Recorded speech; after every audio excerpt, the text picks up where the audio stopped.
Kita senantiasa berdoa kepada Allah agar Allah menerima seluruh amal ibadah kita di bulan suci Ramadan dan menjadikan Ramadan sebagai bulan yang penuh hikmah, pembelajaran bagi diri kita semuanya. Bagaimana di bulan Syawal ini kita harus menjaga dan merawat THR kita serta BPJS kita yang diberikan langsung oleh Allah Subhanahu wa taala. THR yang harus kita jaga adalah ketakwaan, takwa hasil Ramadan. Karena kalau kita bisa menjaga takwa kita hasil Ramadan, maka insya Allah Allah akan berikan BPJS itu langsung kepada kita, yaitu bukti tentang jaminan surga dari Allah Subhanahu wa ta'ala. Karena kalau kita melaksanakan ibadah puasa dengan sebaik-baiknya, maka bukan hanya BPJS, tapi juga kita mendapatkan sertifikat untuk bebas dari narkoba, yaitu nara khalidina fiha abada. Mudah-mudahan semangat Ramadan ini menjadikan kita sebagai insan yang senantiasa bertakwa kepada Allah, berbakti kepada Allah, taat menjalankan perintah-perintah Allah,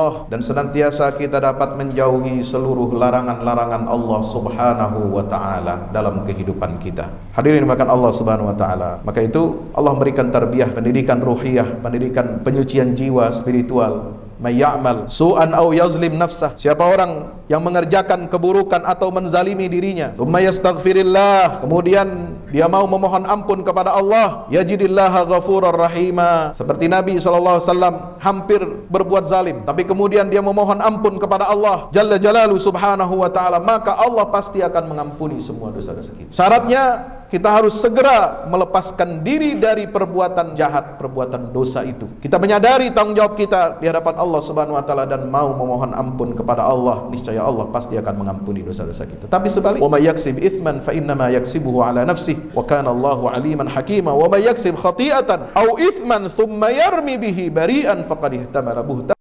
mubina. Kalau tidak ada lagi kendali spiritual, kalau tidak ada lagi kendali iman dan takwa di dalam diri seorang hamba Allah yang mengaku sebagai muslim, maka Allah mengingatkan dan menegur siapa yang melakukan perbuatan dosa, maka perbuatan dosa itu akan kembali untuk keburukan dirinya. Siapa yang mengerjakan perbuatan yang salah atau perbuatan dosa, kemudian dia lemparkan kesalahan itu kepada orang lain, tsumma yarmi bihi bari'an, lalu kemudian dia merasa sudah bebas dari hukuman, dari jeratan, dari tuntutan dan sanksi, maka sungguh orang itu, kata Allah, telah berbuat buhtanan, kedustaan yang luar biasa, wa itsman mubina, dan dosa yang sangat besar. Hadirin dimuliakan Allah Subhanahu wa taala. Tidak cukupkah ayat-ayat ini menyadarkan kepada kita bahwa kita pasca Idul Fitri, setelah kita beribadah bulan suci Ramadan, kita harus terus-menerus menyucikan jiwa kita, membersihkan akal fikiran kita, mengembalikan jiwa kita kepada jiwa tauhid yang murni kepada Allah Subhanahu wa taala, tunduk dan patuh kepada syariatnya. Maka setelah Ramadan ini, mari kita jaga hasil takwa yang ditempa oleh Allah Subhanahu wa taala selama bulan suci Ramadan. Mudah-mudahan ibadah Ramadan kita senantiasa memberikan pencerahan spiritual, memberikan kepada kita kekuatan iman dan takwa menjalani kehidupan kita yang banyak sekali tantangan dan ujiannya, godaan-godaan, rayuan-rayuan iblis untuk senantiasa menjerumuskan kita, memasukkan kita ke dalam neraka dan ke dalam murka Allah Subhanahu wa taala. Barakallahu.